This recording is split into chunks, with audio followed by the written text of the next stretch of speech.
Palestra expositiva: a idolatria sob o olhar da psicologia, da filosofia e da escritura. Comentários e argumentos de Padre Raymond Edward Brown sobre o Livro da Sabedoria, 13, 14 e 15.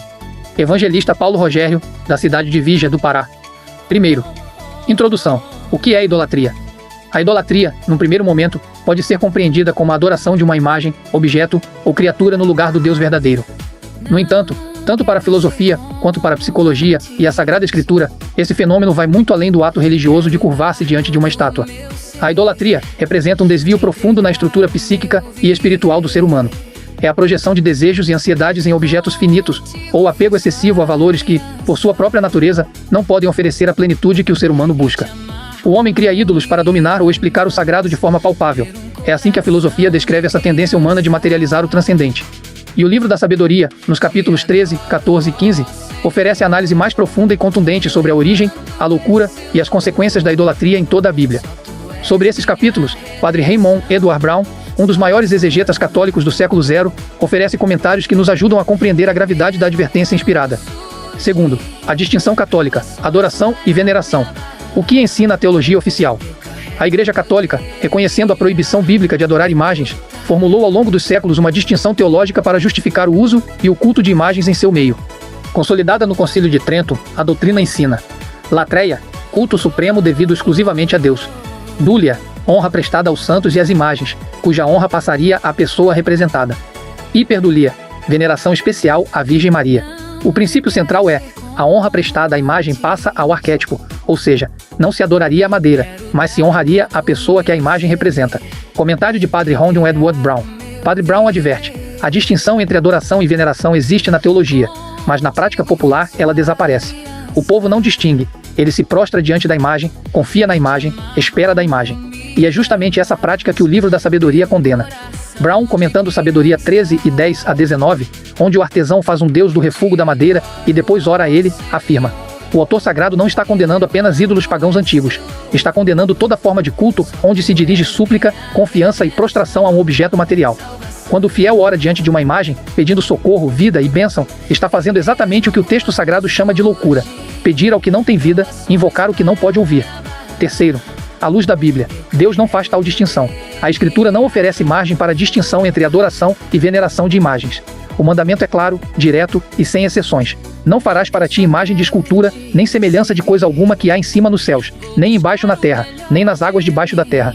Não te prostrarás diante delas, nem lhes prestarás culto, porque eu sou o Senhor teu Deus. Êxodo 24:5. Deus não diz: não adorarás a imagem como se fosse Deus. Diz: não farás, não te prostrarás, não lhes prestarás culto. A prostração e o culto diante de qualquer imagem estão proibidos, independentemente de intenção ou distinção teológica. O Salmo 115, 4 a 8 confirma: têm olhos, mas não veem. Têm ouvidos, mas não ouvem. Tornem-se semelhantes a eles, todos os que neles confiam. Não há distinção. Quem confia em imagem se torna semelhante a ela. A Escritura não pergunta qual grau de culto você presta. Pergunta: em quem ou em que você se prostra e confia? Comentário de Padre Raymond Edward Brown sobre Sabedoria 13 a 15. Comentando Sabedoria 13, 1 a 9. O autor começa condenando a adoração dos elementos da natureza, mas a culpa aumenta quando o homem fabrica sua própria divindade. Quanto mais próximo Deus está da mão humana, mais afastado está de Deus. Comentando Sabedoria 13, 17 e 19, veja a ironia terrível. O mesmo homem que corta a árvore, que a queima para aquecer-se, faz do resto um Deus e ora a ele. Pede vida ao que não tem vida. Pede socorro ao que não pode se mover. O autor não pergunta: você está adorando ou apenas venerando? Ele pergunta: você está orando a uma coisa sem alma? E a resposta é: isso é loucura, isso é idolatria. Comentando Sabedoria 14, 27, o texto diz claramente: o culto dos ídolos foi o princípio, a causa e o fim de todos os males. Note que não diz o culto de adoração aos ídolos, diz o culto dos ídolos. Qualquer culto dirigido à imagem é a origem de males. A distinção teológica não aparece aqui. O que aparece é: quando você dirige culto a objeto material, você se afasta de Deus e gera maldade. Comentando Sabedoria 15, 14 e 19, a degradação progride, da criação, a imagem feita por mãos, até os animais. Cada passo é uma descida. E a razão: porque deixaram o Deus invisível e buscaram o visível. Não importa o nome que deem ao culto. Se o objeto é visível ou recebe prostração, é idolatria. 4. À luz da psicologia. A distinção não sobrevive na prática. A psicologia oferece uma crítica devastadora. Na mente do fiel, a distinção entre adoração e veneração simplesmente não existe. A relação é com o objeto visível. O coração se apega ao que os olhos veem. Quando uma pessoa beija, acende vela, faz voto e se prostra diante de uma estátua, a mente não faz abstração de "estou honrando o invisível". A mente se dirige ao objeto presente. Mecanismo de projeção. Como ensina Ludwig Feuerbach, o homem projeta seus desejos e esperanças no objeto visível. A imagem se torna o foco real da devoção. Rigidez cognitiva. Estudos da British Psychological Society demonstram que a adoração de objetos visíveis correlaciona-se com menor capacidade de compreender o invisível. Quanto mais se olha para a imagem, menos se contempla a Deus. Relação parasocial. O fiel estabelece vínculo afetivo com a imagem, como se ela ouvisse e respondesse. A energia psíquica que deveria buscar o Deus invisível fica presa ao objeto material. Comentário de Padre Raymond Edward Brown sobre a prática popular. Podemos dizer com as melhores intenções: nós não adoramos a imagem, apenas a honramos. Mas o livro da sabedoria nos lembra que Deus olha para o coração, não para as definições teológicas. Se o povo, ao longo de gerações, se prostra, confia, pede e espera da imagem, então na prática, a imagem é o seu Deus. E isso é exatamente o que o texto sagrado condena, sem fazer exceções. O autor de sabedoria não está discutindo teologia. Ele está descrevendo o que o povo faz. O povo faz uma imagem e ora a imagem. Para o autor inspirado, isso já é suficiente para condenar. Não importa se você chama de adoração ou de veneração. Se você ora a madeira, você fez da madeira o seu Deus. Quinto, à luz da filosofia cristã, a distinção é incoerente.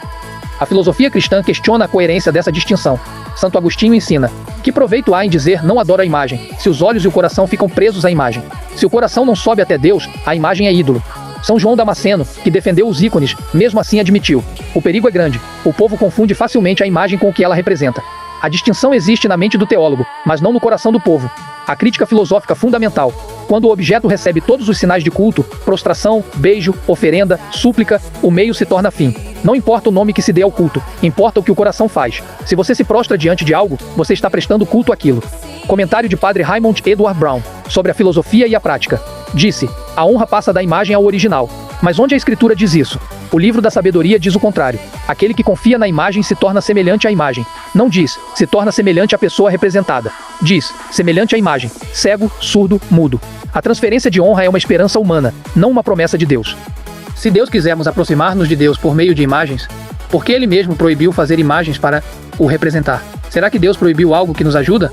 Ou será que Deus sabia que as imagens, por mais belas que sejam, afastam mais do que aproximam? O livro da sabedoria responde: sim, elas afastam, porque o visível encobre o invisível. Sexto, a progressão da idolatria no livro da sabedoria. Comentário exaustivo de Padre Brown. Sabedoria 13, 1-9. Confundir a criação com o Criador. Vãos por natureza são todos os homens que ignoraram a Deus. Se puderam conhecer o mundo, como não encontraram mais depressa o seu Senhor? Padre Raymond Brown comenta: a primeira forma de idolatria é confundir a obra com o artífice. A criação revela a beleza de Deus, mas não é Deus. Quem para na criação e não sobe ao Criador, já cai na idolatria. E isto, diz o texto, já é suficiente para ser repreendido. Quanto mais grave, então, fabricar imagens e prostrar-se diante delas. Sabedoria 13, 10-19. Adorar obra feita por mão humana. Do refúgio, esculpe uma imagem, e ora sobre seus bens, casamento ou filhos, não se envergonha de dirigir-se a uma coisa sem alma. Por vigor, invoca o impotente. Por vida, implora ao morto. Padre Raymond Brown comenta: aqui está o cerne da questão. O homem pega um pedaço de madeira, queima a maior parte para aquecer-se, e do resto faz um Deus. Depois pede a esse Deus o que ele mesmo não tem. O autor não pergunta: você está adorando ou venerando? Ele pergunta: você está pedindo vida ao que não tem vida? E responde: isso é loucura. Isso é idolatria. Ponto final. Sabedoria 14, 22-31. A idolatria gera toda maldade. Não se contentaram em errar sobre o conhecimento de Deus, mas vivendo na grande guerra da ignorância, chamam de paz tantos e tão grandes males. Padre Raymond Brown comenta: o texto não diz o culto de adoração aos ídolos, diz o culto dos ídolos. Qualquer culto dirigido à imagem é raiz de todos os males. Quando você dirige devoção, confiança e súplica ao objeto material, você rompe com Deus. E quando se rompe com a fonte da vida, o que segue é morte e desordem. Não há distinção teológica que possa mudar essa consequência declarada por Deus. Sabedoria 15, 14-19. A queda final, adorar o inferior. Os mais insensatos de todos os homens tiveram por deuses ídolos, que não têm olhos para ver, nem ouvidos para ouvir, pois adoraram também animais irracionais. Padre Raymond Brown comenta: cada passo é uma descida, da criação, a imagem feita por mãos, aos animais. Quando mais visível e material é o Deus, mais baixo se torna o adorador. E a razão? Porque deixaram o Deus invisível. Quando se abandona o invisível, a queda é inevitável. Não importa quão bela seja a imagem, quão antiga seja a tradição, se substitui o Deus invisível por visível, é idolatria. 7. Síntese e conclusão. A distinção entre adoração e veneração é uma construção teológica humana, criada para justificar uma prática que contraria o mandamento claro de Deus. E o livro da sabedoria, comentado por um dos maiores exegetas católicos de todos os tempos, Padre Raymond Edward Brown, nos ensina com clareza irrefutável. Primeiro, Deus não faz distinção. Êxodo 20 proíbe prostração e culto diante de imagem, sem exceção. Segundo, o coração não faz distinção. A psicologia confirma, o povo adora o que vê, não o que não vê. 3. O livro da sabedoria não faz distinção. Condena todo culto dirigido à imagem, toda confiança depositada em objeto material. 4. A consequência não muda. Tornem-se semelhantes a eles, todos os que neles confiam. Não importa o nome do culto, importa em quem se confia. Palavra final de Padre Raymond Edward Brown. Podemos usar todas as palavras que quisermos. Podemos dizer veneração, honra, respeito, devoção. Mas o que o livro da sabedoria nos pergunta é isto: quando você se prostra diante da imagem, quando você pede socorro à imagem, quando você confia na imagem, quem é o seu Deus? Se a resposta é, a imagem é o lugar onde eu encontro socorro, então, segundo a palavra de Deus, a imagem é o seu Deus. E isso é idolatria. O chamado de Deus é claro. Deus é espírito, e é necessário que os que o adorem em espírito e em verdade. Sem imagens visíveis, sem intermediários materiais, sem distinções inventadas para contornar o mandamento. Adorar a Deus em espírito é reconhecer que nenhuma imagem pode representá-lo, e que o coração não precisa de madeira, ouro ou pedra para encontrar aquele que está presente em todo lugar. Guarda-te, pois, de todo ídolo. 1 João 5:21. Amém.